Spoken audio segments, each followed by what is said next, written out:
जिला परियोजना समन्वयक डॉक्टर वीरेंद्र कुमार राव जी के साथ आज खास मुलाकात। आज गाजीपुर जिले में हम आए हैं, चर्चा करेंगे जैविक खेती के बारे में। और लगातार इनकी टीम हर ब्लॉक का दौरा करती है, गांव की मॉनिटरिंग होती है और उसके बाद किसान भाइयों को लाभ पहुंचाया जाता है।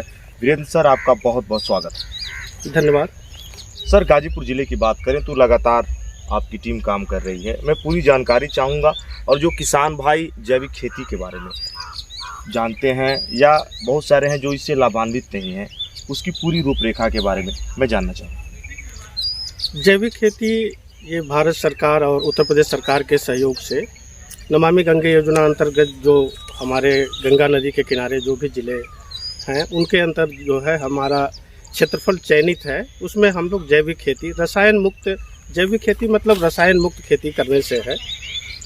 और क्योंकि अब उसके तरफ हमको इसलिए आना है कि हमारा जो है समाज का स्वास्थ्य, पर्यावरण जो है प्रदूषित हो रहा है, इसलिए हमें जैविक खेती की तरफ आना पड़ेगा।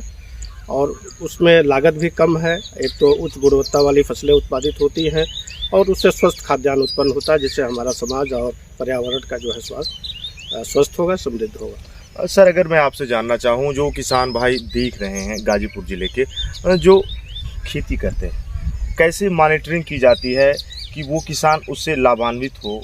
अगर उसकी जानकारी आप लोग उसका निरीक्षण कैसे करते हैं? सबसे पहले तो इस खेती में जिन हमारे किसान भाइयों का चयन होता है, उनके क्षेत्रफल का चयन होता है, हमारे यहाँ सरकार के तरफ से नामित एजेंसियाँ हैं जो ये काम करती हैं। हमारा वो एक अवेयरनेस प्रोग्राम चलाते हैं और उनका किसानों का जो हमारे चयनित किसान हैं उनका दस्ता निर्माण करते हैं, उनका तकनीकी प्रशिक्षण देते हैं कृषि विज्ञान केंद्रों के वैज्ञानिकों के द्वारा, उनके द्वारा हम लोग के माध्यम से, गोष्ठियों के माध्यम से इस तरह से हम उनको तकनीकी रूप से प्रशिक्षित करते हैं कि जैविक खेती में हमें क्या करना है, क्या नहीं करना है।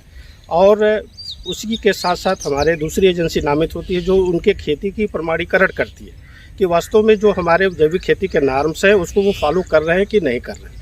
वो उनका फिजिकल वेरिफिकेशन करते हैं हमारे द्वारा, हमारे मुख्य विकास अधिकारी महोदय के द्वारा, नामित अधिकारियों द्वारा, हमारे उप कृषि निदेशक और अन्य जो भी थर्ड पार्टी वेरिफिकेशन होता है वो कराते हैं और उनके आधार पर उनको हम लोग लाभान्वित करते हैं। सर, अगर गाजीपुर ज़िले की बात करें तो लगातार आप लोगों ने इस योजना के बारे में लोगों को जानकारी दी।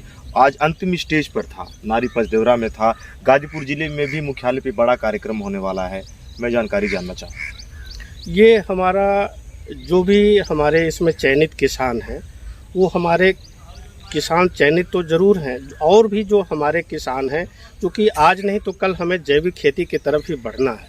उसी के प्रचार प्रसार के लिए जो हमारे जैविक उत्पाद उत्पन्न हो रहे हैं जैविक खेती के माध्यम से, उनको एक मंच प्रदान करने के लिए, उनके बिक्री के लिए और उनके उत्पादों का कैसे प्रचार प्रसार हो, इसलिए हम जो है जैविक मेलों का आयोजन ब्लॉकों में और अभी निकट सप्ताह में हम लोग जो है जिला स्तर पे जो है एक बड़ा जैविक मेले का आयोजन करने जा रहे हैं, जिसमें हम लोग अपने जो भी हमें जैविक उत्पाद है, जैविक खेती है, उसका प्रचार प्रसार करेंगे और उसके लिए आपसी जो है तकनीकी सेशन करके अच्छा प्रचार प्रसार का एक साधन बनाएंगे। जो भी कार्यक्रम आप लोगों ने जहां तक पहुंचाए जनहित के लिए, किसान उससे लाभान्वित थे, चेहरे पर मैं कहूँ मुस्कान थी।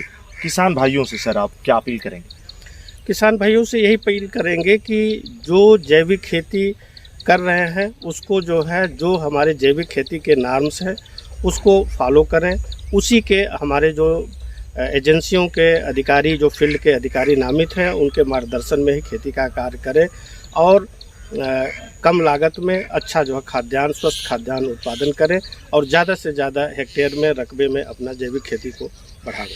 ठीक है। गाजीपुर जिले में कार्यक्रम था डॉक्टर वीरेंद्र कुमार राव जी के साथ आज हमारी खास मुलाकात। और ये वीडियो हम उस किसान भाई जो नारी पचदेवरा में किसान हैं उनके खेत से कर रहे हैं। पीछे आप देख रहे हैं जो गेहूं है लहलहा रहे हैं, पीछे गन्ने की फसल है, आगे चने की फसल या जो भी इस समय सीजन होता है वो फसल यहाँ पर उगाते हैं किसान भाई, उससे लाभान्वित होते हैं। सीधी मुलाकात किसान भाइयों से इन्होंने अनुरोध की, आप मिल सकते हैं सर के साथ।